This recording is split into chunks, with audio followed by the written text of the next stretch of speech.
والذین هم بشہاداتہم قائمون، وہ لوگ جو اپنی گواہیوں پر قائم رہنے والے ہیں، والذین هم بشہاداتہم قائمون، جو گواہی پر ڈٹ جانے والے لوگ، والذین هم علی صلاتہم یحافظون، اور وہ لوگ جو اپنی نمازوں کی حفاظت کرنے والے ہیں۔ قربان جائیں، باقی چیزوں کا ایک بار ذکر آیا ہے، نماز کا 2 بار آیا ہے، 2 بار ذکر فرمایا نماز کا۔ ایک جگہ پہ فرمایا نماز پڑھنے والے ہمیشگی کرنے والے ہیں دائمون، یہاں فرمایا یحافظون۔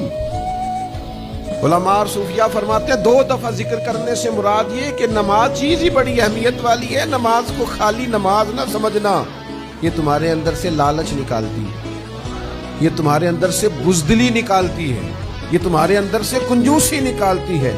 تو یہ 9 صفتیں جو پیدا کرے گا یا اللہ اسے کیا ملے گا؟ تو رب فرماتا ہے اولئک فی جنات مکرمون، یہ لوگ ہیں جو جنت میں بھی عزت والے ہوں گے۔